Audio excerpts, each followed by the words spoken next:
and welcome to Muscle News Weekly with me, Giles Thomas, and... me, IFBB Pro, Rosie Rascal Hot. Rosie, how's your week been?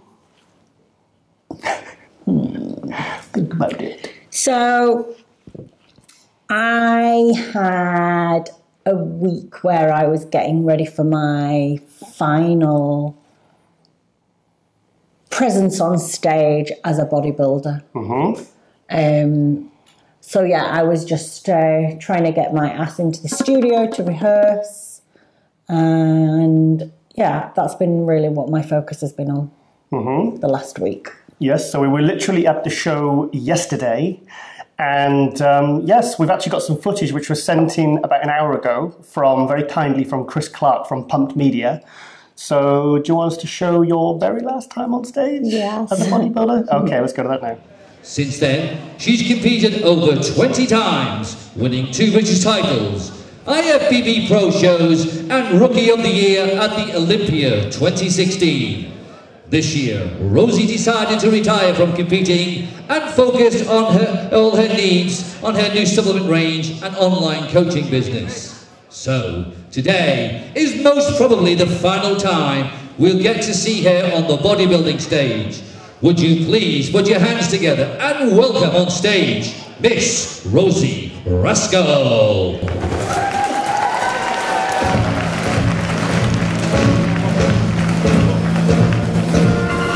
Cause dumbbells are the girl's best friend. We'll get toned and slim and we'll pump up the muscle under the squat rack. Turn around and flex that back. Come on, let's hear it for Rosie, ladies and gentlemen. Come on, there's a legend on the stage.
Sure, this will be the last time as a bodybuilder on stage, so it's a little emotional.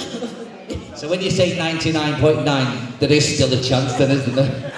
Yes, so that was your very final time on stage as Rosie the bodybuilder. I could see you when in the last bit with the Kissing You music, Desiree. Oh God, I get some every time. It was emotional, wasn't it? Yeah, it was, because it just reminded me of when you did that, when you won your pro card, the Amateur Olympia in 2015. I'm gonna cry. Oh, don't cry, mate. Get me going.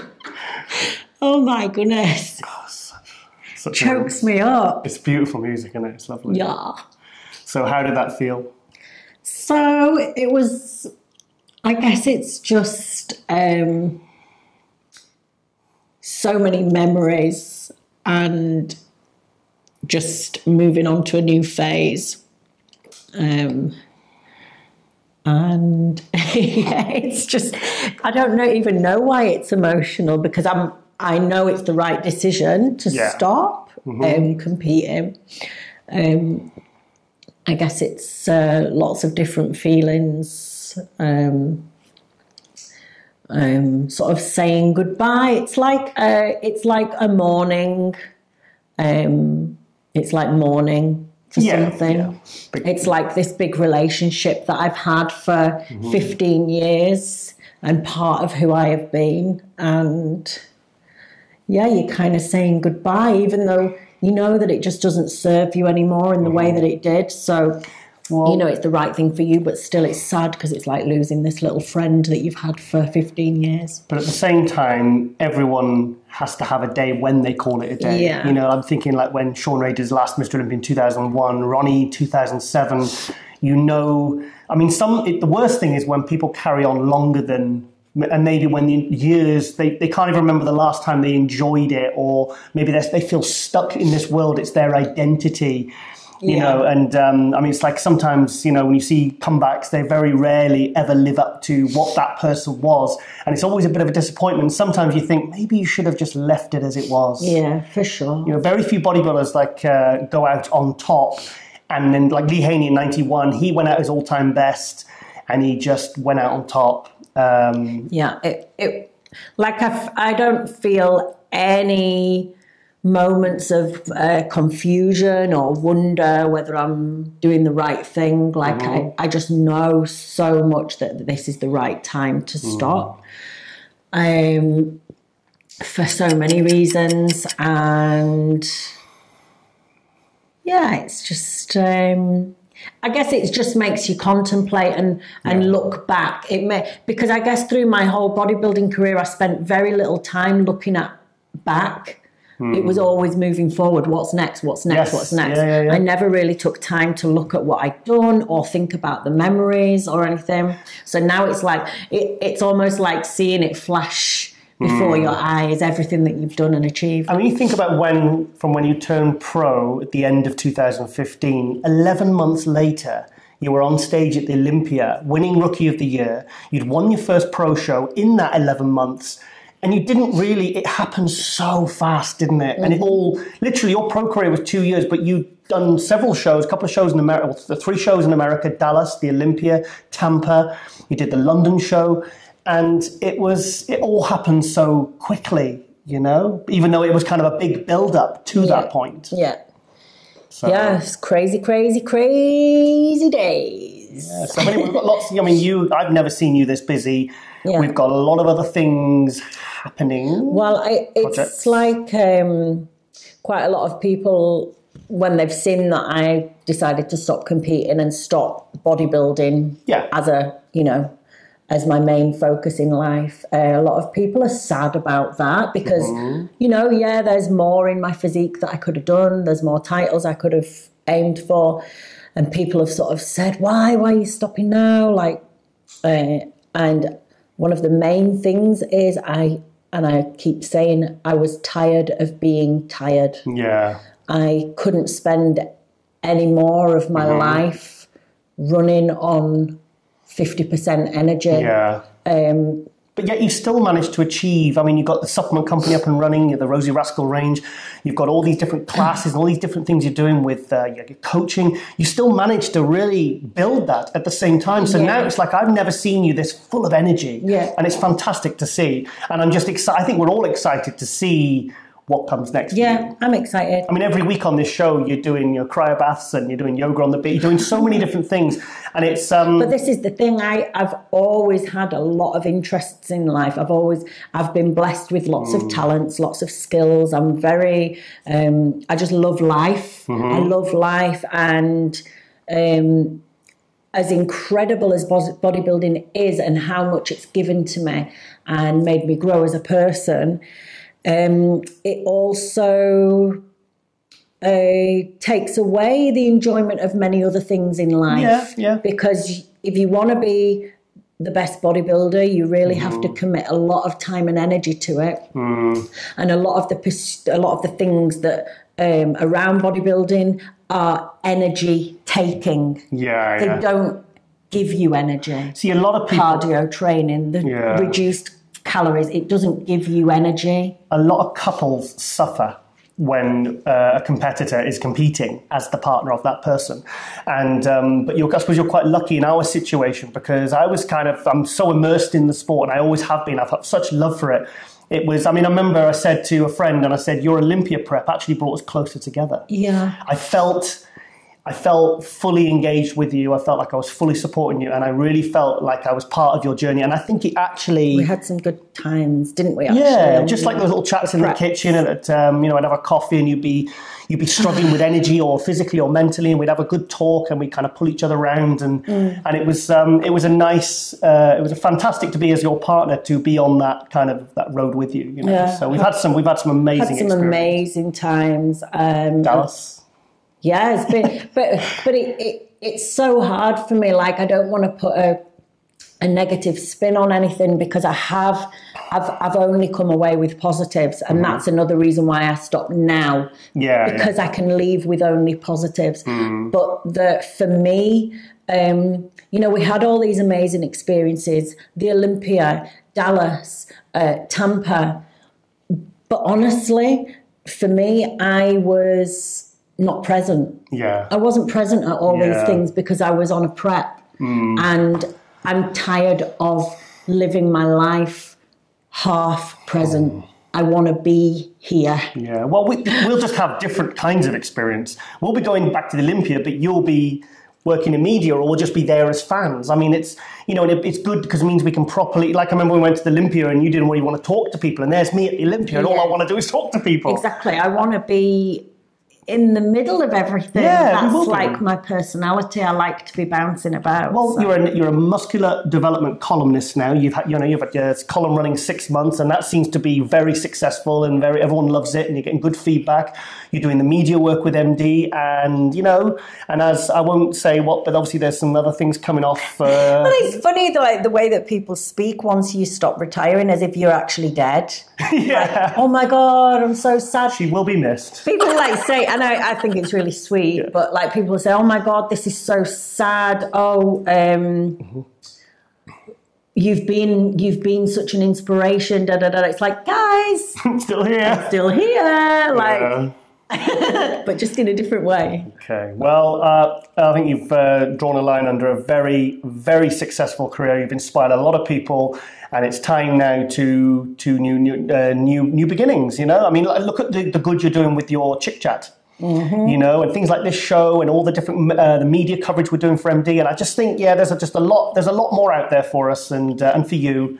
And so let's talk about what's happening tomorrow.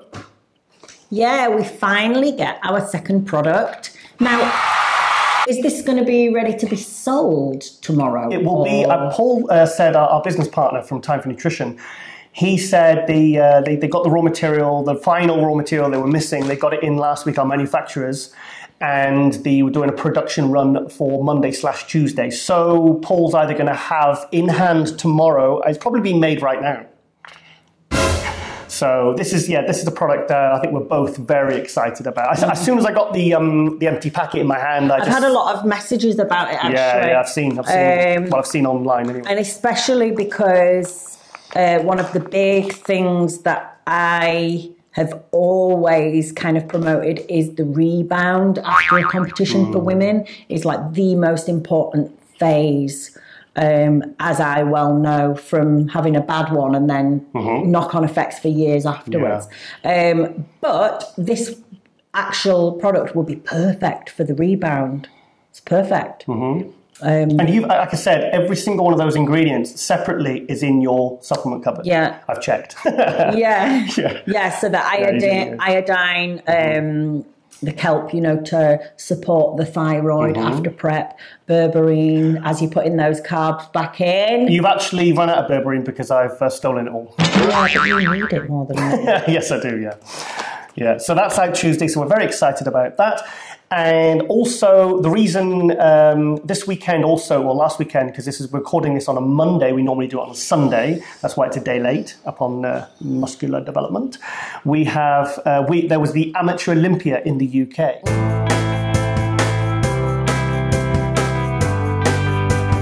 Bob Chick's show from the Two Bros Pro group. Looked crazy. Yes, I think even on the first day I saw on their Instagram, I think it was 540 something competitors with still more classes to check in. So that's growing. Lots of pro cards. 21 pro cards. Wow. So that's fantastic. And I'll do a proper, because the show... Did you see Jane Tingle got her pro card? Oh, did she? Yeah. Oh, fantastic. Figure girl. Oh, brilliant. British figure girl. She's been around for years, hasn't she? Yeah, I Plugging messaged away. her to see if she can send me some footage at some point. She's like Jamie Christian. She's just kept competing all year. She has done, oh God, how many was it now? She's been prepping for 9 months, and I can't remember. I think she's done something like 6 shows this year, which for a woman, that's heavy, isn't it? And she's won nearly all of them, hasn't she? Yeah. I think she's pretty much won all of them. I saw her at the last 2 Bros. I've seen her at two Bros shows. Say that with my teeth in. Yeah, she's done amazing. Yeah, she's fantastic. Yeah, so, oh God, that's brilliant. So I didn't know that. So, the show literally finished last night. It's about 1 p.m. today. So I'm going to do a little bit of checking up this week, and I'm going to get some more of the winners and some of the best people, and get them we'll get them on the show for next episode 28. And also, but I did contact the overall men's bodybuilding winner, a guy called Mark Hector, a UK bodybuilder. We follow each other on social media. Yes, I'll send the show, just showed us a little bit of video of him when he's announced the winner. So let's go to that now. Please take the first place award, the IFBB Pro Card, the custom engraved sword, and the title of 2018 Amateur Olympia overall winner and new IFBB Pro, Mark Hector.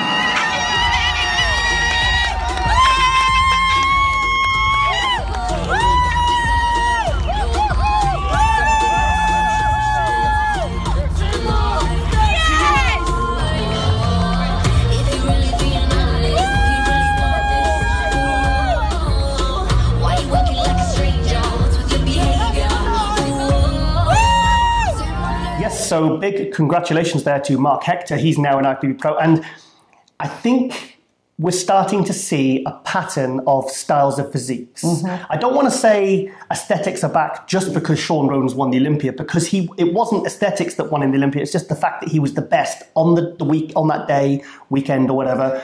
And he absolutely nailed it.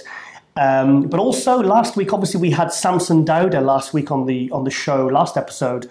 He came 5th in his pro debut after turning pro only last year, 5th in Prague at the EVLS Prague show.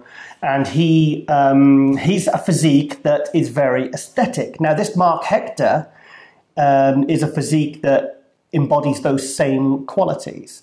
Now, I have a theory. Since the introduction and the explosion of the classic class to the pro ranks and seeing...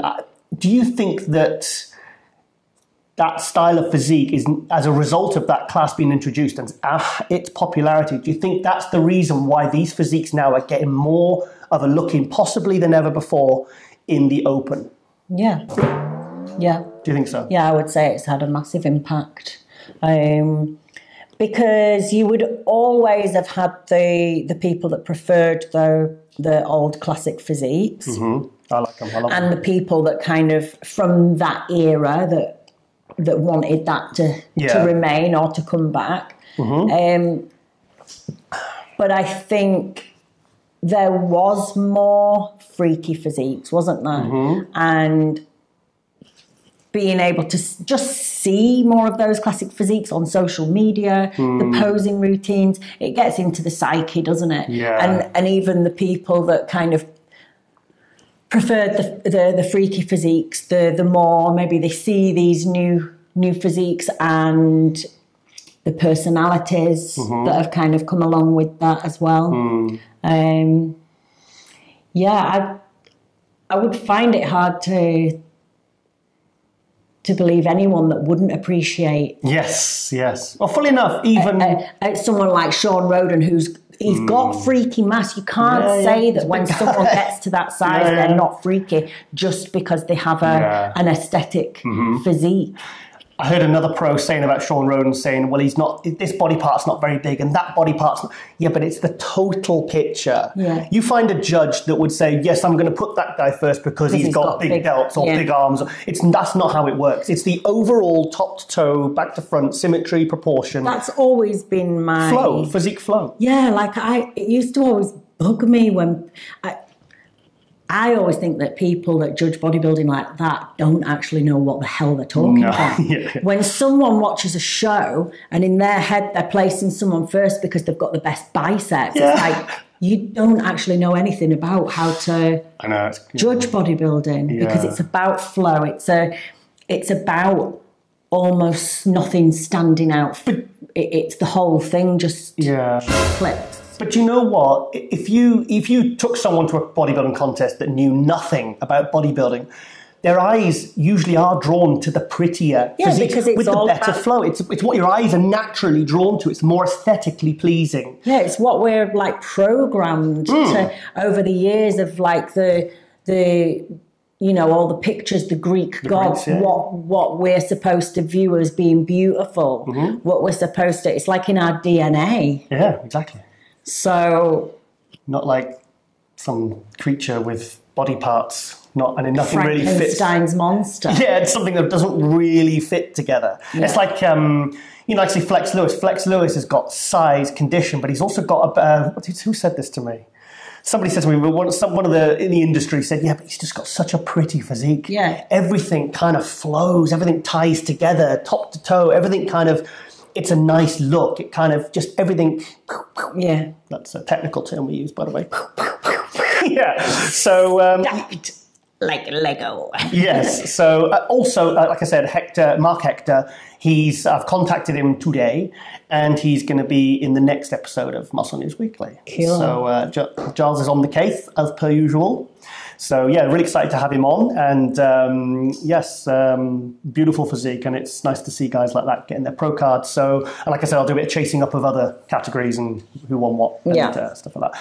So yes, fantastic. Rosie, I'd like to talk about that picture. Do you want to put a picture you put up on? Tell us about it. In fact, should we show the picture first? Yeah, go on. Okay, let's go to the picture.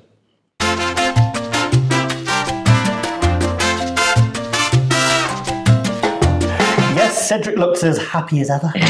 So the guys over in Japan sent me some photos from the time we were in Okinawa doing the guest spot, me and Sedders. And it just made me laugh so much because when we were getting the photos taken, I could just tell Cedric was not impressed because they took us away to go and get these photos taken with the mascot, and I was like all buzzing off it. I got my picture done. Then they made Cedric get one with the mascot, then one together, and Cedric was just like, you could tell it was so hard for him. The scowl was back. And they sent me this picture, and I just looked at his face, and I sent it to Cedric, and I said, "Did you like getting this photo taken?" He was like, "No." So the first thing I did as soon as he said no, I posted it on my Instagram and I put, flashback to the time Cedric demanded we had a photograph with the mascot. He just wouldn't take no for an answer. Oh. Yes. So, you just got to love his facial expressions, don't you? Yeah, his honesty. Yeah. So also, I want to go back to, the Mighty Me. Do you want to give us, without giving too much away, about the new advert, the video advert we're going to be doing? Because obviously we did such a great Amino Spark advert. Everyone loved that. Well, let's just say there's going to be a choreographed fight scene in it, which I think is just going to be hilarious. We're looking for stuntmen, by the way. Yeah. I am going to be a superhero of some sort, which... It's just standard anyway, isn't it? Mighty Mouse. Mighty Mouse, Mighty Me.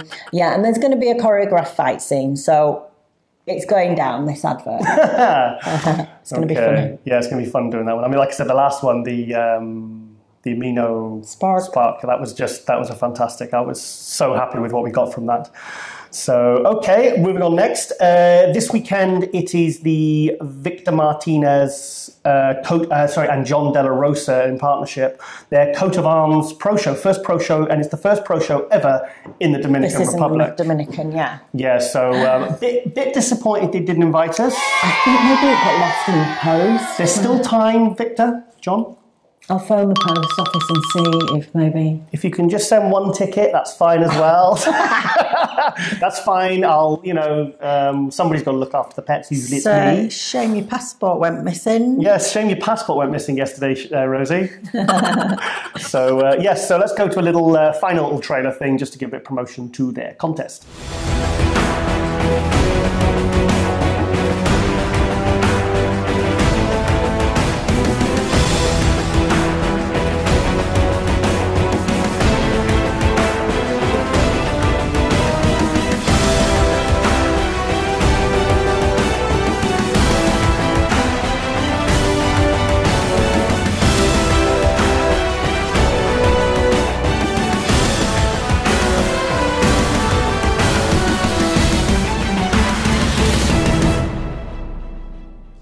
Yes, so the very best of luck to John and Victor. I'm so pleased that, because I think Victor knows he's coming maybe to the end of his pro career. I don't think he's going to be going many more years. He's still in good shape. I saw him at the Olympia on one of the trade stands, the MHP trade stand. And I believe he's going to do one more pro show, possibly even Romania in 7 weeks. Okay. Because that's a big Tim Gardner show. I think it's in 7 weeks' time. I've only seen a couple of posters. And I'm going to Indonesia and Bali. Yes. In November. So, yes, I'll be by myself again. So, big party. I need to book my ticket. With the Wonder Women dance production? Yeah. Okay. Yes, so this, and it's a 212 because he's not allowed to hold an open show because he's still competing as an open pro. So, as a promoter, that's considered a conflict of interest, which is very good, I think.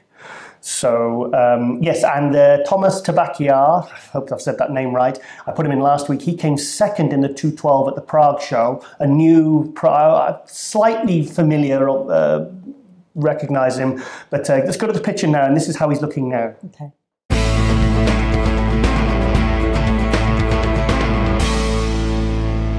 Yes, so many felt he should have won Prague. Looks fantastic, beautiful symmetry, as you can see in that picture. A real kind of up-and-comer in the 212, and he's going to be going up against Jose Raymond. So it'll be Jose. And this is Jose's last show too. Jose's got 2 more shows. Okay. I believe Jose is doing Dominican Republic, and I think he's doing Romania as well. I like Jose's picture the other day with his wife. Which one? It was just like a nice shot together, and he put something about like placings, second, third, or whatever, and then he just put, but I still win, because he had his nice picture with his wife. It was very sweet. That's nice. He's, the thing with Jose, he's got such a big personality, and he's so likeable. I really wish we'd ever had a proper night out with Jose. I actually think me and Jose would be a very good team on a party together. Yeah, I think you would.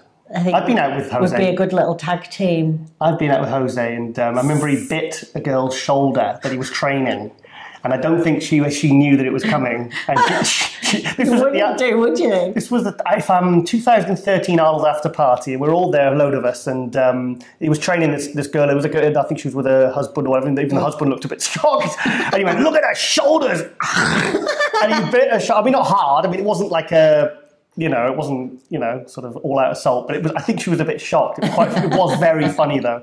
And then he started doing impressions of Flex Lewis, and he said to me, he says, "Don't you think Flex Lewis sounds like a pirate?" And he called... Hang on. Sorry, go on. Finish my story. Sorry. And, so he was doing this impression of Flex Lewis, and then all of a sudden, Jose gets a tap on the shoulder. Jose turns around and... Flex is there.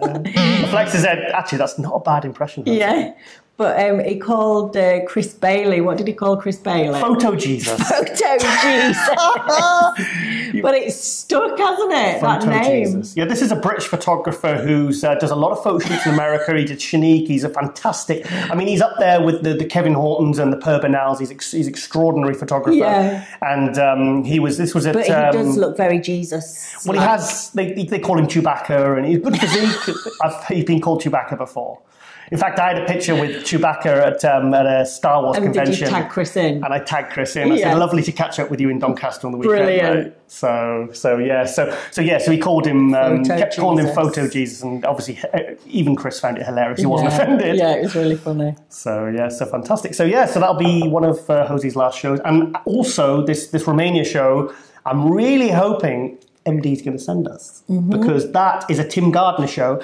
And I'm sure I read that it's got every single pro class. So it's going to be a big pro show. And I'd be very interested to see what open pros turn up, given that only 2 or 3 from the Olympia turned up to the Prague show. It'd be interesting to see if anyone's looking to get an early qualification, much like Cedric McMillan did at last year's San Marino, because this is the same it's the same sort of time of year that this show is going to be, kind of end of November. And I think Hadi should do that one as an open. Hadi Shupan. What do you think? Yeah. Do you think Cedric should do it? Because he needs to qualify for next year. That'd be good. I mean, Cedric or someone like Lionel Biecki. I don't really know what his situation is at the moment. I don't know. He was a bit upset, wasn't he, after the Olympia? And I know that after the Olympia, sometimes he has to do a lot of sponsor work. With and Cytex. I know he's just got back from Spain. Right, okay. With Cytex, so... Yeah, but he doesn't seem to suffer from the travelling and dieting thing, does he? Because he's usually got you to cook his food. he does, like he was telling me, I can't remember now, but like he was telling me how many flights and stuff that he would do within a certain amount of months, and it is a crazy schedule. Yeah. You wouldn't believe, like... one of the things that he did was, I might have said this before, he was in... Don't do that, it goes through me when you pull your finger back. So I got really flexible. I don't like all that. That side's not as flexible. But it's good if you have flexible this way. Oh, correct. He did something like he was in Saudi, he was in like Abu Dhabi, 1 week. He had to fly back to do his youth project on the Tuesday, and then like the next day fly back to Dubai. Whoa. Because he has to be back every Tuesday. Right. So instead of staying out there, he chose to do another flight. Imagine another whole day flying there, crazy. Youth, fly back. So his schedule is crazy. I mean, all those kind of transatlantic flights. I mean, normally I don't actually get jet lag, but after the Olympia this year, the other week, I mean, it really hit me. For a week, I was absolutely useless. Useless. So, okay. Right, what we move to next? Oh, yes, last weekend, my little bro, Shawn Clarida, won as I said in last episode, I brought it up on the screen when I showed the photo. Shawn Clarida won the Legion Sports Festival win. In fact, I'll show you his routine, which Shawn has kindly sent to me a couple of days ago. So we'll go to that now. I've been diagnosed as sugar-coated crazy, and everybody knows that you can save me.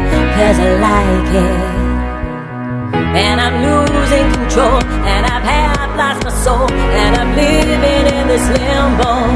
I'm sugar-coated crazy, I'm sugar-coated crazy.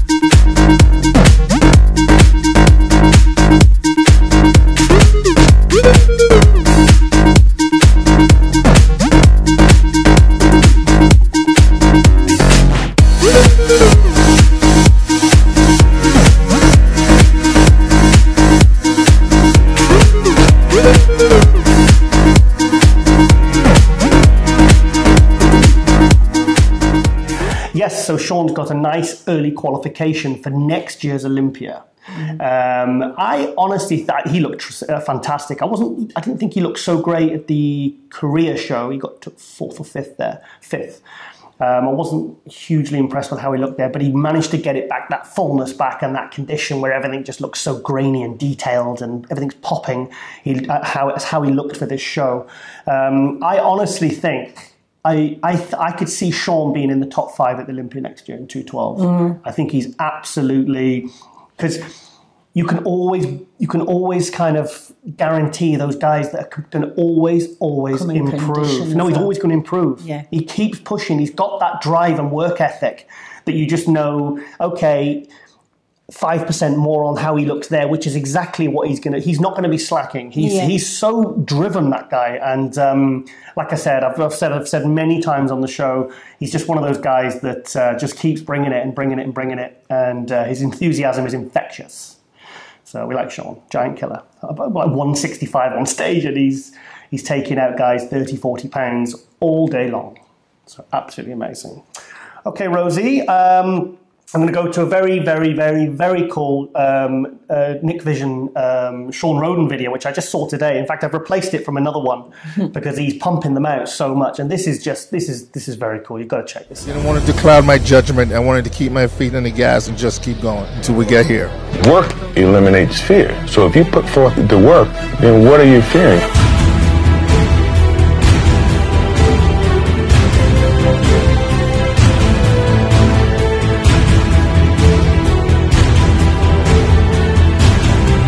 You know what you're capable of doing, what you're not.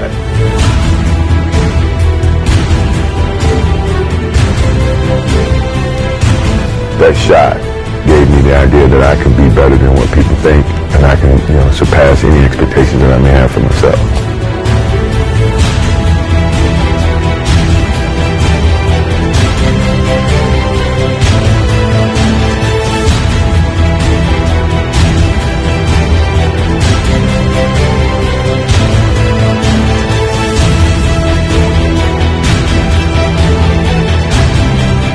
So that's a lovely video, isn't it? Sweet. And you see his kid run into him and everything. Very sweet. It kind of echoes literally what we were just saying a few minutes ago about, to be honest, I can't remember the last aesthetic Mr. Olympia we've ever had. I mean, do you think we've never had Samir Banu in the 80s? What was the highest place in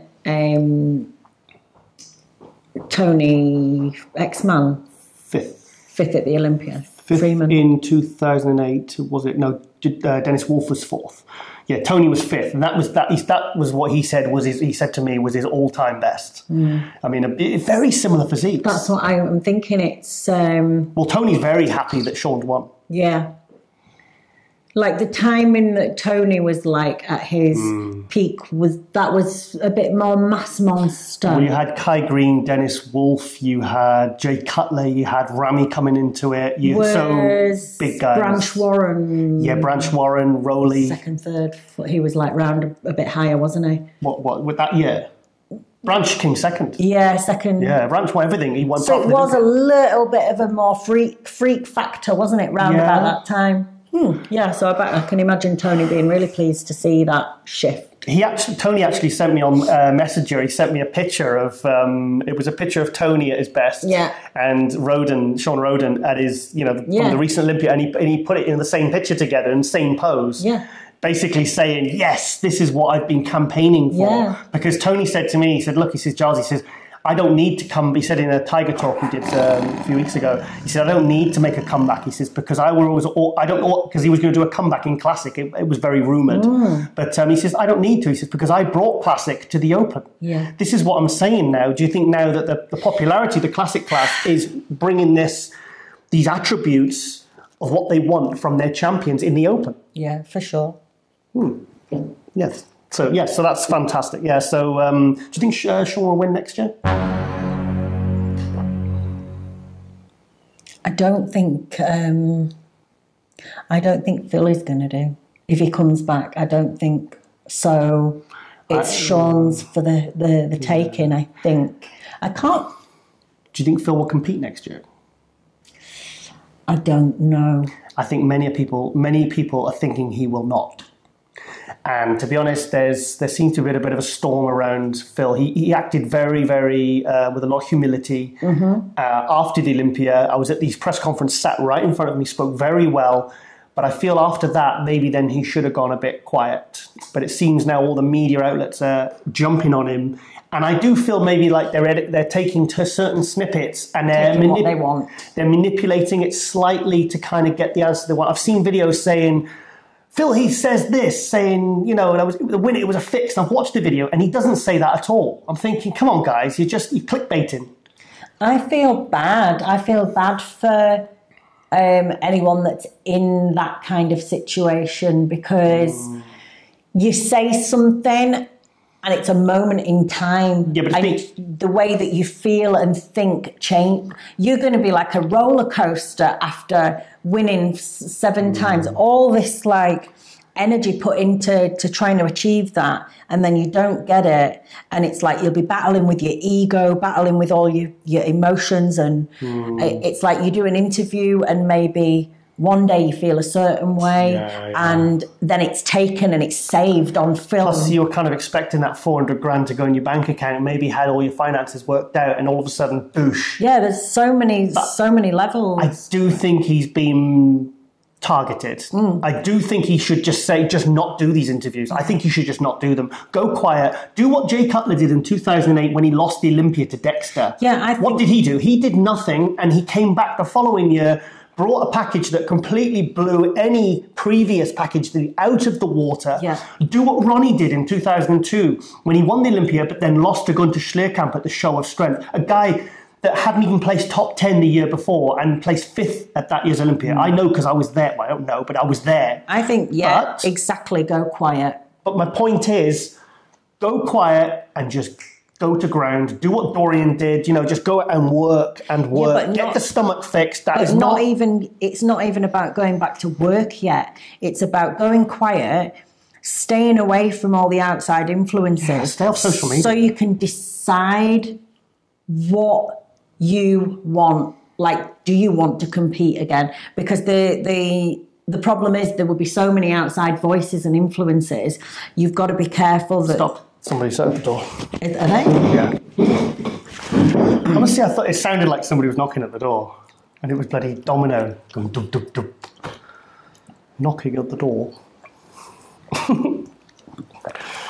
Okay? Okay. Yes, so sorry about that. I was distracted because I thought somebody was at the door knocking, and it wasn't. It was the cat trying to knock the door with his paw, and it was causing a thudding noise. What? Well, no, because he was under the door trying to knock it, trying to get out, wasn't he? Okay. Yeah, sorry. Sorry, we were talking about Phil Heath, weren't we? Yeah, just saying that, you know, you've got to be careful that you're not forced almost into making a decision because of trying to prove a point to people, or because people rile you up so much, you feel like you have to. Yeah. It's like, just go quiet, get away from any outside influences, and then you can really decide whether you truly want to do another one or not. Yeah. And it's not to say that he would, even if he took next year out, that would be it. Maybe just have a frigging year off. Yeah. Like, what? There's nothing wrong with... He's 39 now, 39. Shawn Rhoden's 43, so he could have a year off, 2 years off. Yeah. But there's a lot of pressure. There's not saying that other people put the pressure on. We tend to put the pressure on ourselves. Yeah. That once you've got so far, it's like you feel like you have to keep coming back and proving yourself, or, you know. But, you know, the guy's a 7-time Mr. Olympia. He's got nothing to prove. No. He didn't come... It doesn't... I mean... But still, you put pressure on yourself. Yeah, but you shouldn't have to justify yourself to people you don't know. Or I don't understand what's this, like, I need to verbalize why I think is he's coming out with stuff that is not helping him, and it's you know, he's still second. You know, it's like every athlete has a point where, look at Conor McGregor last week. You know, there's a guy that, you know, no one thought they was going to get beat, and he's a good talker, and then when they see you fall, everyone's kind of like, yeah, you know. So it's just one of those You've got to stay away, spend time with your loved ones. I wouldn't even think about bodybuilding for a while. I would just be like chilling and relaxing, recovering, and then I might think about doing the interviews and this kind of thing. I would stay away from the vultures. Yeah. Let them circle and just So let your body do the talking at the end of the day. So I mean, who's to say he couldn't come back and win it? Because he's when he was off at this year's Olympia, but when he's at his best, he is very, very, very good. Yeah. But I think he needs to stop denying this because the stomach is there and it needs to get sorted. There's a multitude of reasons why that could be like that. And if Rowley can fix it and all these other guys can come in with, with a flatter, narrow waist, it shows it can be done. But just sort of blaming it on a hernia last year and that's the only reason why, because he had it fixed and he still came back with 60% of what it was from last year. So he just needs to face facts, fix things, come back, and then just blow everybody out the water. So so there you go. Okay, let's go to also last week at I was talking about the Prague show. There was a guy who took 4th place, very, very good physique in his pro debut, a Czech bodybuilder called Pavel Biran.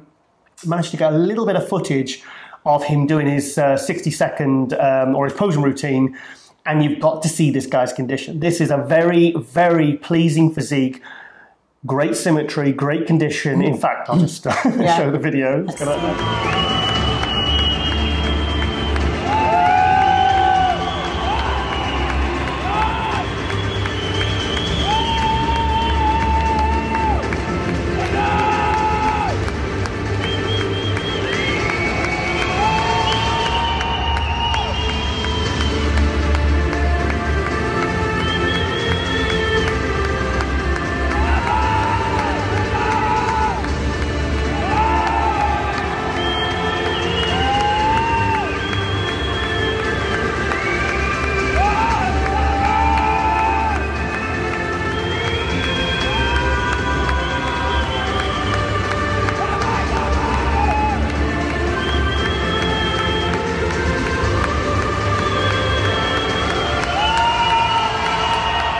I'll eat some of this while you show me. Okay, Rosie. I got it. This guy's fucking awesome. Just wish I could find it. Yummy. Nice pleasing physique though. What a... You know what I mean? A back shot. Yes, so that is Pavel Biran. I hope I said his name right. But what do you think? Just amazing. I love that crisp look when everything just looks so shrink-wrapped and it just looks so clean. And I think good skin tone, good tan. I think I only ever managed that twice in my whole career, where it was just like... I can't even find the words to explain what I mean, but where the skin just looks like plastic. It's so perfect, and it's like all these tiny, you can see every tiny little detail. 2012 British when you won the female bodybuilding, and 2015 when you won the amateur Olympia. Yeah, actually... Nailed it. Yeah, I would say as well, when I did the Worlds with NABA, when I got second at the Worlds... Yeah, you were shredded. My condition was beautiful. But you had a lot more size. Later on, so it was a bit more, but yeah.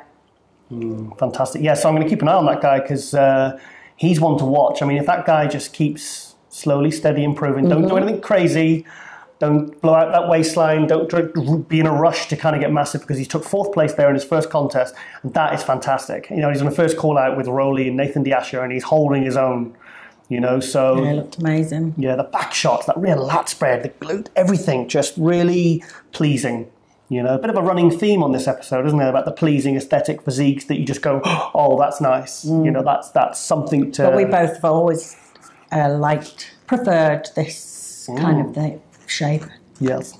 Okay, let's go to the first... It's not an athlete update, it's an excerpt from my Tiger Talk, which I did with Jamie Christian, a.k.a. Jamie the Giant, a.k.a. Jamie Christian / Joe Howe, because he's his step-parent's name. But yes, we finally did, because I didn't say that in the other episode a couple of weeks ago. Well, yeah, I did a Tiger Talk with him, and it didn't record his voice.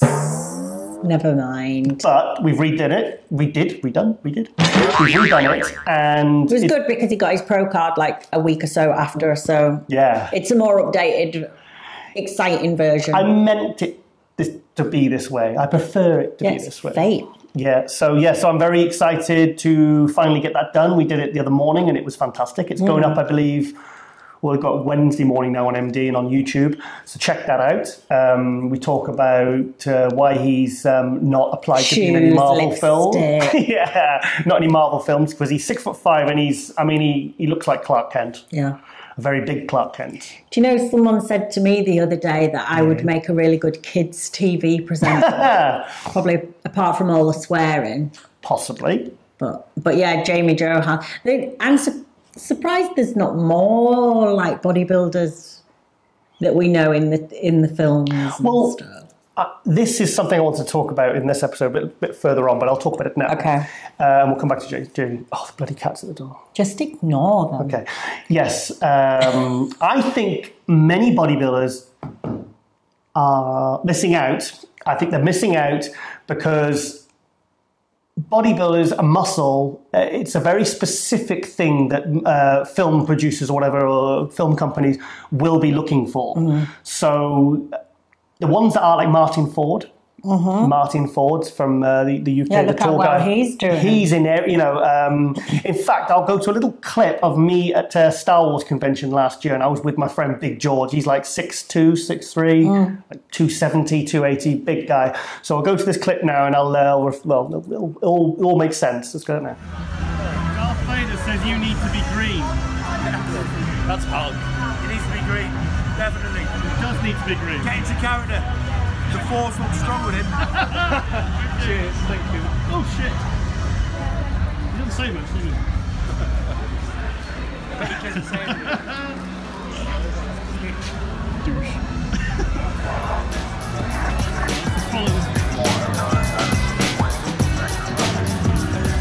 Yes, so that guy there was Spencer Wilding. Now, Spencer Wilding has played Darth Vader in Rogue One. Mm-hmm. He played the Wolfman in the Benicio del Toro film with Anthony Hopkins. He's been in Batman Begins. He was one of the thugs that burned down Wayne Manor in the Christian Bale one. He was in that. He's been in video games, where they CGI them up, and he's been in Guardians of the Galaxy. And he saw us walking past, and he saw George, and he says, "Get your friend painted green and get him dressed up as Hulk." Yeah. So I like that line in Avengers. I'll go one further. What was it he said? Why is Gamora? Yes, so the fucking cat's sorted. Why was he meowing? He'd just gone out. You'll come back in again now. Oh, babes. What a retard. Confused. He's a bit special, our cat. Yes, so let's talk more about so Spencer Wilding, sorry. He's, so he said to George. So anyway, we had a bit of a chat with George. He was having a bit of a talk afterwards. And he was saying that, get yourself in with some agencies, because he was talking about how amazing, he's not a bodybuilder, Spencer Wilding, but he's a big guy and he's got acting experience and he's used to these kind of active action roles.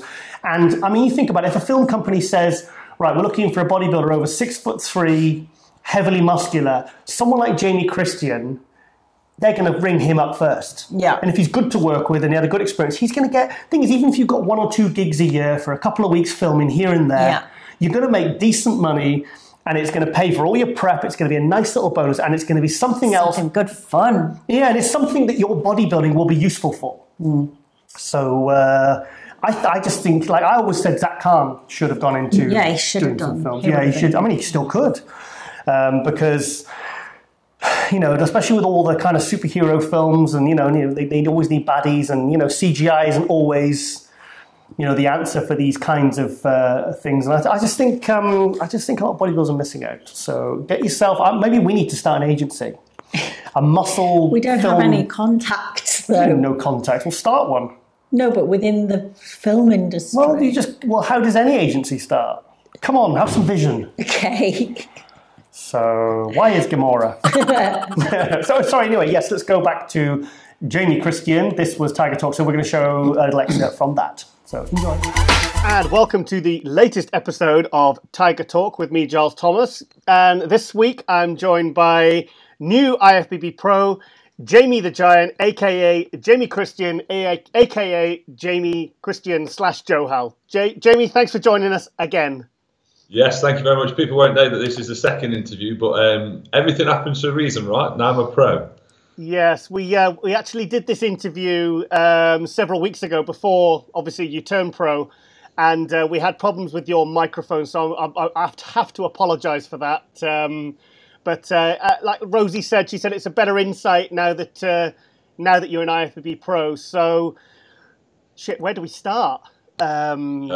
Okay, let's go right back to the start. Now, the first time I heard of you was when you won the Zach Khan Classic in 2015 in the super heavyweights. But let's go right back to when you started training. Yep. So I started training when I was 16.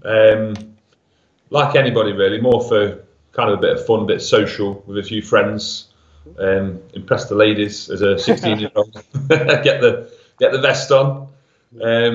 You know, you go through stages where you're probably 16 to 18, you think you're massive, look back at photos and think, my God, what was I thinking at that time? I was delusional. But anyway, I did my first competition in 2009. So, you know, 9 years ago. I think that was probably after about 6-7 years training. Yeah.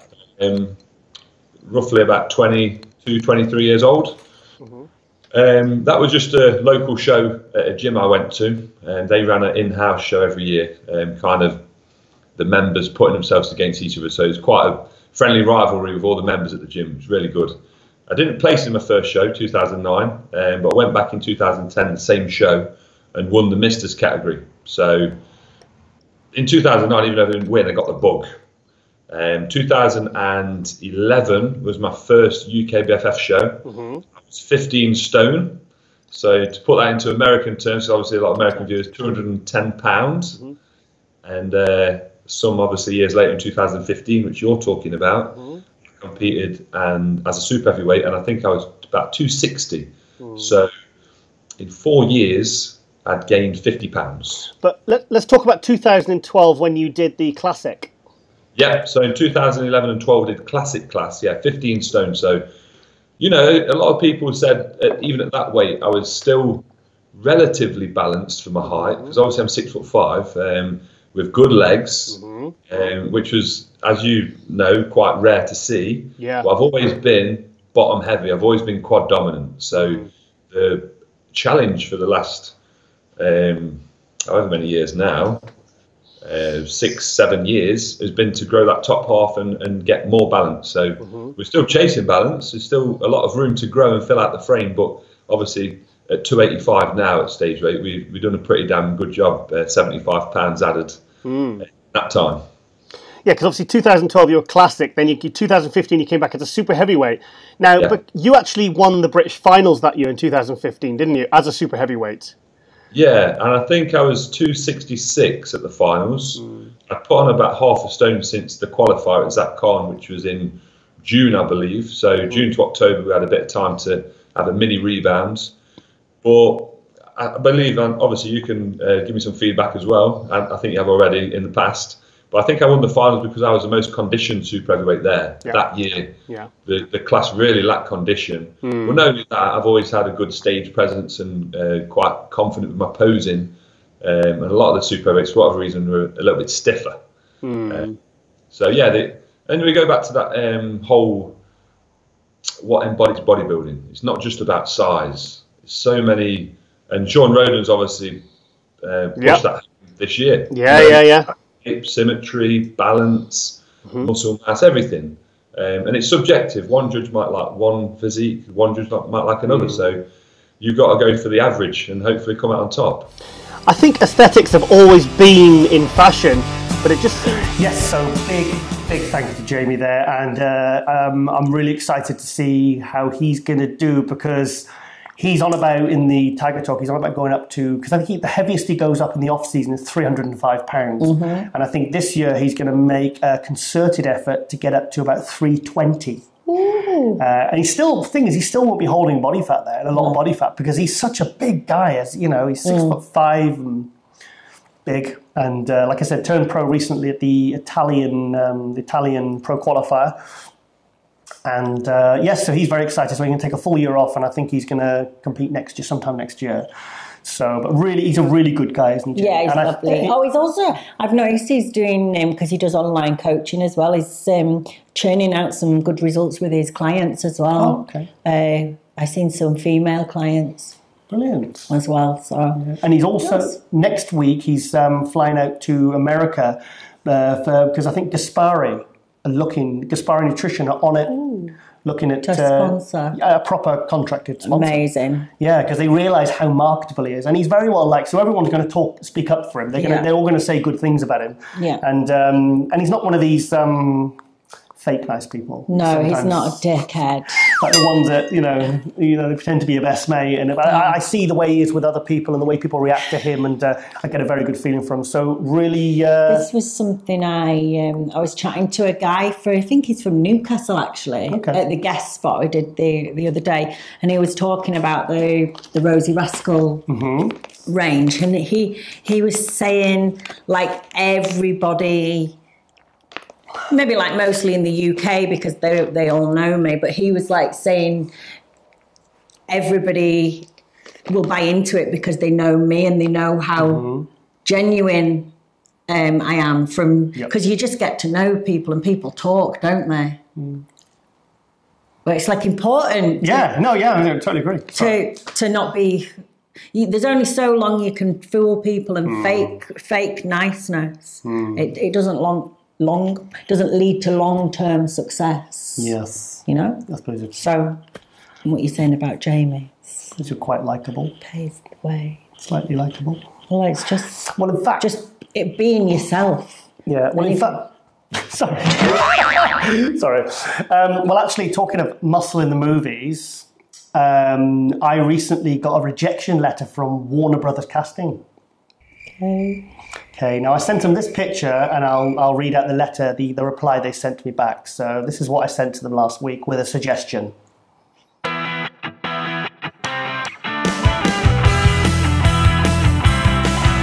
Yes, so obviously with Ben Affleck, he's not being looked at being brought back to be Batman. I thought, well, you've got to seize the opportunity. How do you know?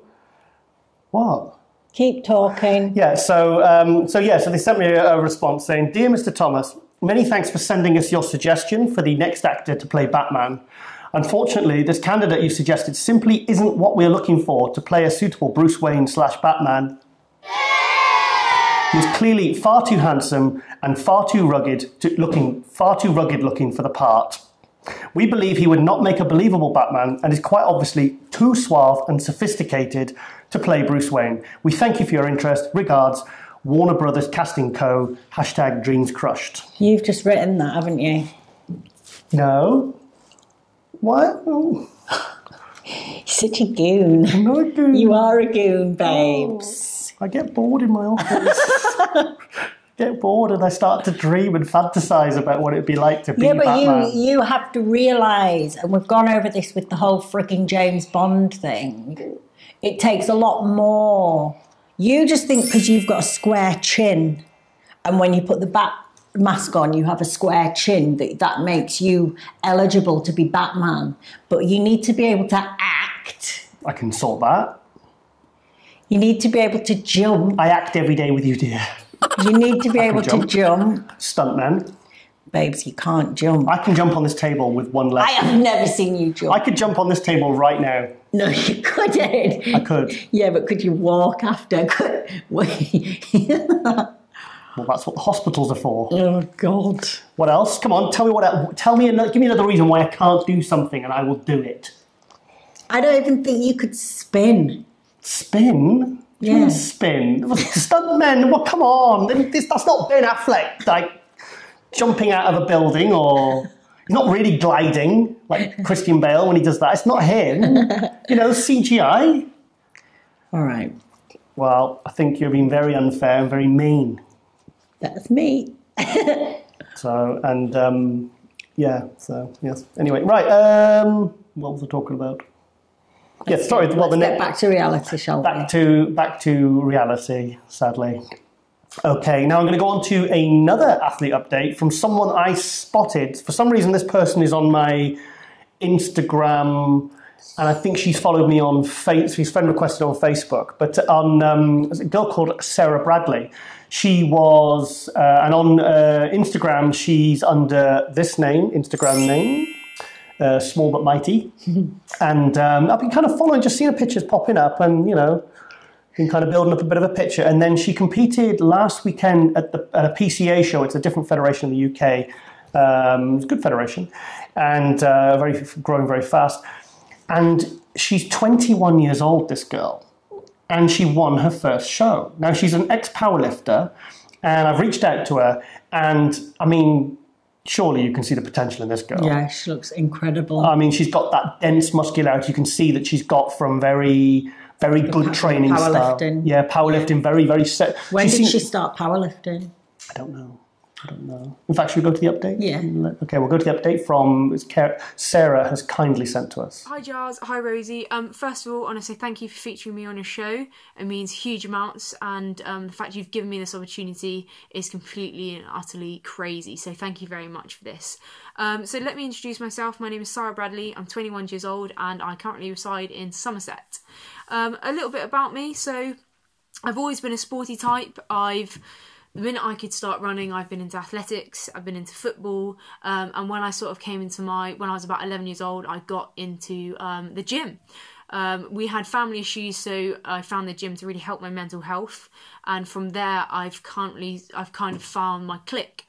I saw my body changing, I saw newfound strengths, and from there, it's kind of been a massive thing in my life, and it's super important to me. So let me tell you a bit about kind of like my weightlifting and my powerlifting, my bodybuilding. I came to uni, so I went to University of Gloucestershire and studied sports therapy, which I finished a few months ago. And during my first year at university, I got into powerlifting. So I thought it was a new sport, a bit of fun. And I managed to actually get into Team GB and get myself 2 British and 2 world records in bench press and deadlift, which kind of sparked a new motivation and a new kind of sport for me, which was really exciting. Unfortunately, I then got injured and had to take a step back from powerlifting and sort my back out, which was the main issue. And then once this was sorted, I kind of thought, my body and my physique is more sort of adapted to bodybuilding. My mum was a bodybuilder, so I've got quite good genetics. So we've sort of went down the route of bodybuilding a little bit more, and my physique just exploded. So this was massive motivation for me, and I thought, you know what, let's give this a show and see how far we can take it. And this then sparked my prep. So 15 weeks ago, I started prep for the PCA London on 30th September, in which I arrived and I won the trained class, and then I won the overall, which was completely crazy. I kind of turned up thinking, I wanted the experience, I wanted to see what it was like, and if I won, brilliant. If I didn't, I've done the experience, and it was really, really quite fun. I've dieted and see how far I can take my body and my mental state, see how far I can take it, and it was crazy to know that I walked away with the trained and the overall at 21. So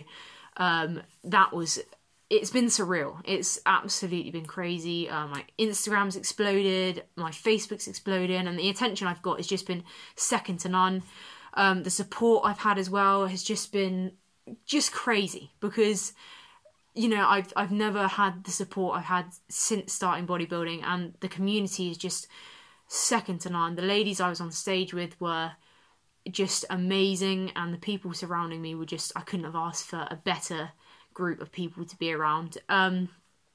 So from winning the PCA, I've now qualified for the British, which is 10 days away. I'm feeling brilliant. I'm feeling very good, very motivated, and excited to get back on stage with an incredible lineup of women. So we will have to see how that goes, and fingers crossed for a good result.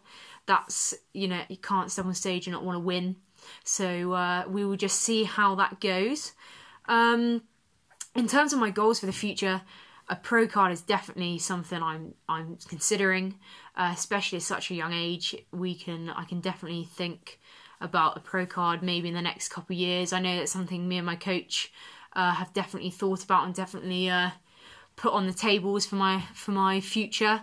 All we need now is a solid off-season after the British, and then we can hopefully start thinking more about prepping for a pro card in the next couple of years. That's something I want to say is a massive, massive thank you to my coach, Tom Hames, who's otherwise known as Evolution Training. When we were at the PCA, he never left my side. Keeping in mind that was my first show, he was amazing, and he's on the phone 24/7. I'm constantly bugging him for advice and tips, and you know, when you prep for a show, you get a little bit crazy, a little bit loopy. So he's been an absolute angel and listening to me complain all the time, and yeah, he's just been amazing. And like, you know, I couldn't have asked for a better coach, and I'm excited to see what the future holds for me and him as a team. We've got a great relationship, and you know, he's one of a million. So a massive thank you to him. But I'm very excited to see what the future holds. I've never been this motivated and never been so hyped up to see what is around the corner, because it's just exciting. The sport is amazing. The people involved are amazing. The PCA is a brilliant federation to be in and start in. So yeah, I'm very excited to see what's around the corner, and I am buzzing for the British. So thank you very much, Giles and Rosie, for allowing me to be on the show. And I wish you all the best, and thank you again.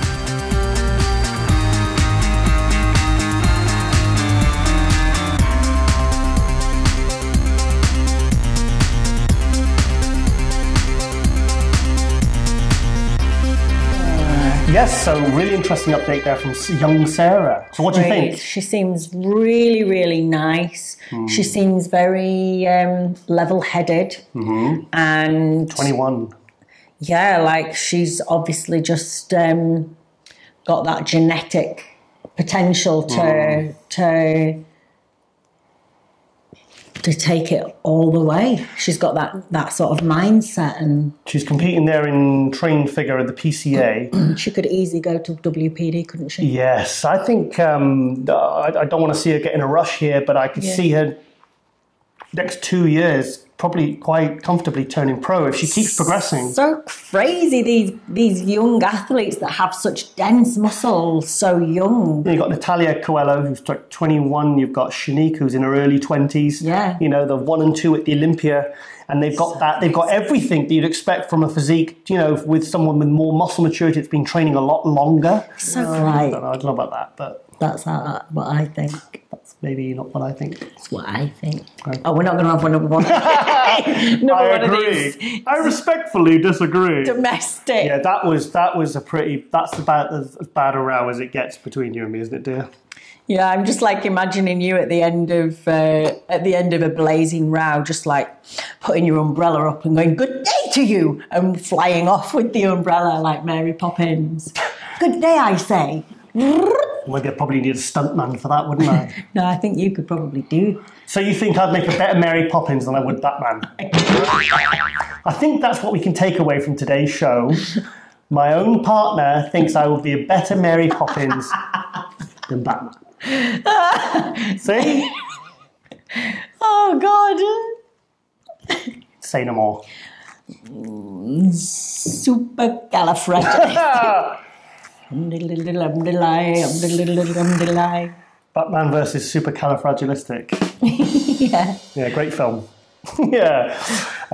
Yes. Okay. Yes. So Sarah, I'm really excited to see how she's going to develop over the next couple of years, because if she continues on the path she's on, she still looks very feminine and cute, and she's, like you said, she seems to have a very good head on her shoulders. And I just spotted her because normally I don't really feature any other athletes from anyone other than the kind of pro league and the Two Bros Pro. But her, she's worth kind of promoting, because I think.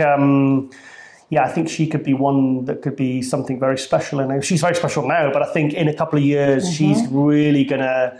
I just hope she doesn't, go down a wrong path and look for shortcuts.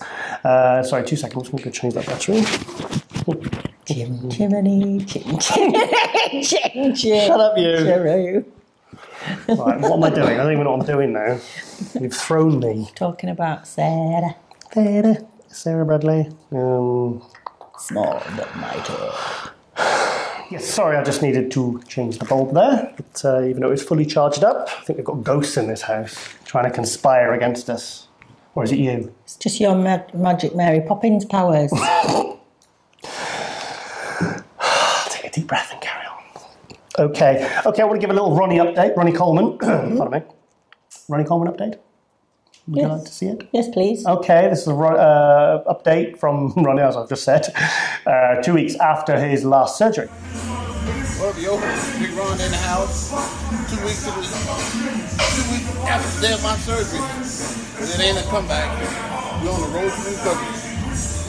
Yeah, buddy. Lightweight, baby. It ain't nothing but a few weeks. Yes, so that's Ronnie, 2 weeks out, 2 weeks after his surgery, sorry. So what's the scope then? What's the news on the last surgery then? It was more successful? That's all I know so far. Okay. So it looks obviously like it looks... Let's get some update from Brendan. Yeah, I'll speak to him. And but obviously if he's back in the gym and at least he's doing some form of... Like you said, he's just doing a bit of cardio. Then maybe he was doing a few little bit of light weights or something, lightweight baby. What about that tortoise on the super vet last night? Yeah. Oh, he died though. He did die, but it was sweet. They were doing... there was a tortoise that had three of his legs bitten off by a rat or something. I'm pretty sure Ronnie didn't have his feet bitten off. No, I know, but the super vet, such a good programme. And this super vet does things that no other vet has ever done. So he made like prosthetic legs for this little tortoise. He'd like put implants into his little, and he was going to make some prosthetic feet. Yeah, bless. So I don't think that, maybe that's who Ronnie went to, maybe for the first 8 surgeries. Maybe that's why they fucked it up. So anyway, good to see Ronnie on the way to recovery, hopefully, and hopefully this is the last surgery and he can get some real quality of life back. Because I mean, he's got all his kids, and it can't be good being in that situation. So okay, Rosie. Also, talking of films, I saw Venom earlier in the week. Good. Going a bit off subject here. It had lots of reasons why it shouldn't be good and wouldn't be good. But still ended up being good. But I still enjoyed it. It was fantastic. Yeah, I loved it. I mean, the pacing was a bit clunky. The acting, I just hate Tom Hardy when he plays an American. When he has an American accent, it just sounds weird. And because he's a Cockney. But I really, really enjoyed it. I want to see more. And the end credits as well, which I won't spoil for everyone, was very cool, which obviously means it'll be leading on to a sequel. So it says it was an association with Marvel, because normally the Sony Marvel films are shit. Avengers was awesome. Rosie watched Infinity War finally last night. It was my 3rd time, and it just gets better, doesn't it? Yeah, it was awesome. Why is Gamora? It was really funny. I love all the comedy bits. It's so well placed. I love it. What bit did you like? Oh, God. It will kill you. Not if it doesn't, because that's what killing you means. Yeah, no, there is just so many funny bits. I like all the humour. What about the dark ending? Oh, God, that was like Walking Dead when a cast member dies that you really, attached to. What was that black guy that looks like Alvin when he died in... I can't remember his name, but we were so gutted, weren't we? We were like, no, Alvin. Tyrone, was it Tyrone? Well, he looks a lot, even wears the same beanie cap, I think it was about the 3rd or 4th series, the big black guy with and he took, for us, he had the same beard as our friend Alvin Small. Yeah. I remember when he died under the table in the house, he got bit, and we just sat there in the dark, and we were all upset. We were really upset. We were like... But we would call him Alvin. We were like, no, not Alvin. Don't let Alvin die. Alvin's going to die. It's all right. He's in Nottingham eating some fish. Yeah. He's absolutely fine. But we were really upset because we kind of attached this new identity to something on a screen, which was, So anyway, so you enjoyed Avengers.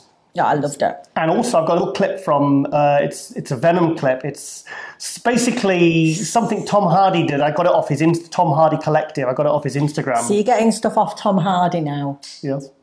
Off his Instagram page. It's probably run by somebody else. Yeah. But this was something he did at one of the premieres. He just, I don't want to spoil it. I'll go to that now. Hey, mate.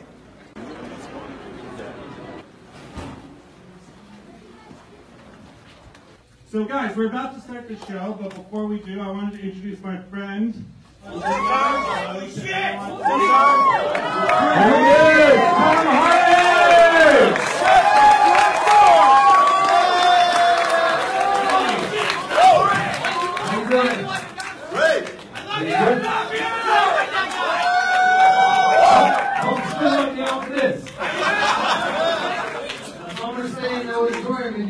That's cool.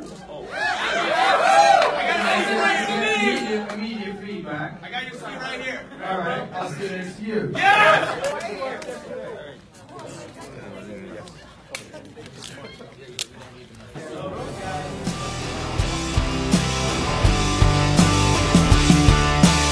Yes, so he just basically turned up to us screening, surprise appearance, and when he sat down and watched the show and ate popcorn with them. It's so funny. I saw something once where it was like showing lots of clips of cringe moments from media trying to get interviews with celebrities. Right. And this journalist or whatever asked Tom Hardy this question. But he was asking him about his sexuality. What? He said something, I can't remember his words, but it was almost insinuating that he wasn't straight, but wasn't coming out with it.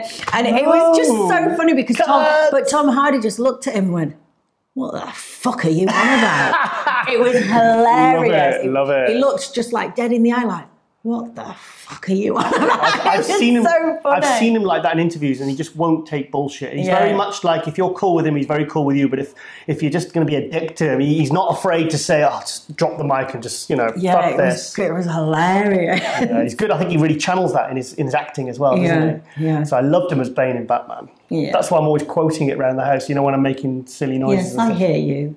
Good. That's Bane. That's and when you're on the loo. What? Doing Batman quotes. Dear. That's not me. That must be one of the other boyfriends. So, so that was pretty cool. And yeah, Venom was really good. Can't wait for another one.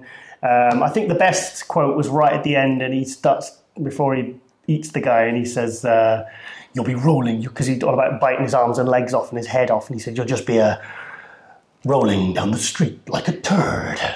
And then he eats him. Oh God! And it's very funny. I think really started getting good when he ate that guy in the street. The thing is, I wanted to see an 18 certificate because there was no blood. There was no. You just basically it cut away, and you just knew that he bit this guy's head off, and you saw like a bit of a silhouette of a torso. I wanted to see blood splattering everywhere, and but the bit with the SWAT team was amazing, and the bit where. The bike chase, it was fantastic, really good. So yeah, go check that out. One of those films that you shouldn't like, but you will end up liking probably. So yeah, really good. Anyway, okay, Rosie, have you ever had imaginary lat syndrome? No. I believe this is an American Did thing. you see that guy yesterday at the show that had it? Oh, there's so many. Yeah, but there was one in particular that had it, and it was really funny. Was he big? It was fairly big, but anyway, you keep talking because I'll chime in. Okay.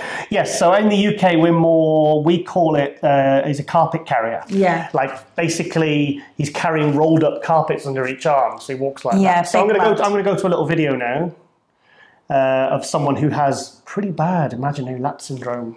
So we'll go to that now. Excuse me, what time is it? 3 o'clock.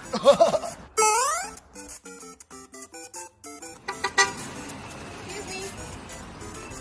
Do you know where the nearest gas station is? Sure.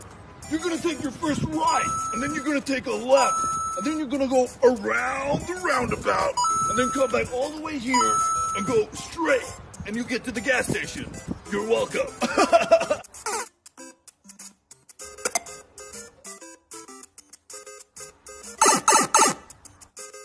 I'll take one extra large pizza.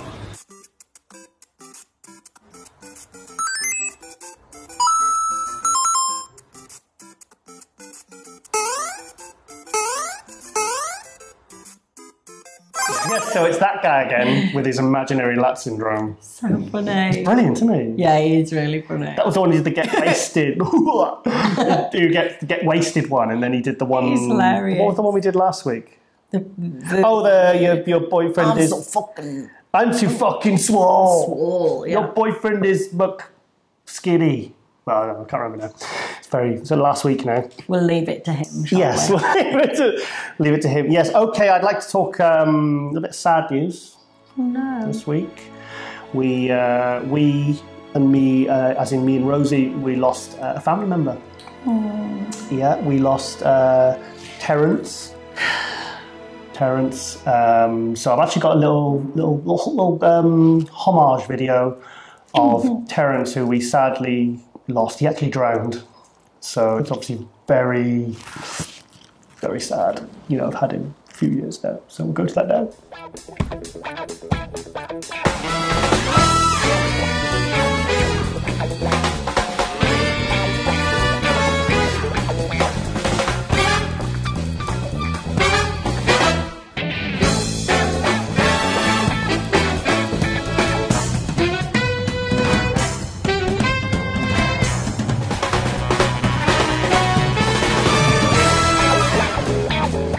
Yes, so that was Terence. He leaves Tabitha, Timothy, and Tom behind, his brothers and sisters, in the tank.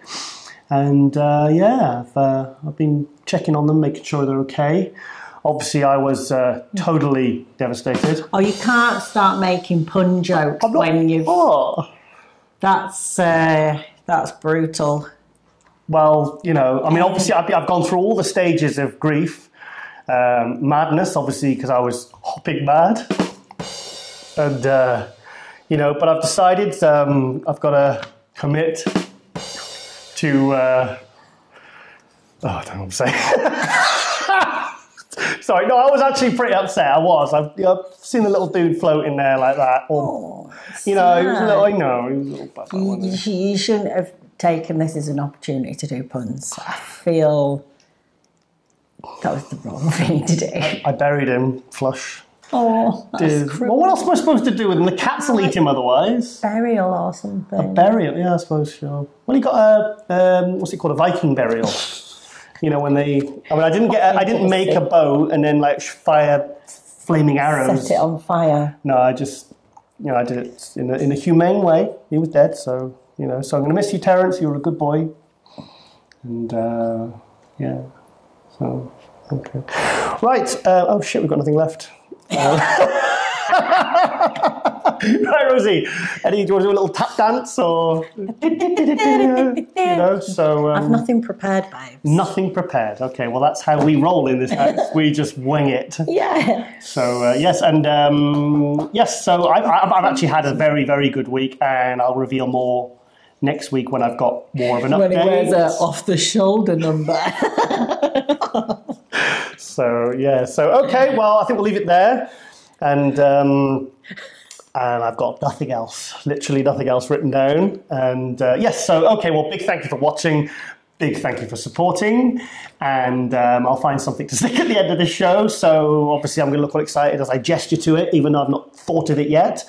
And yes, with Giles Thomas. No, I'm Giles Thomas. With Rosie Rascal Hart, IFBB Pro, now retired. Going to wheel her off to the old retirement home later. I'm sorry, but the dribbling was just getting too much. Yours too. So okay, so I've said this before. I'm Giles Thomas, and we will see you next week for Muscle News Weekly. See you later.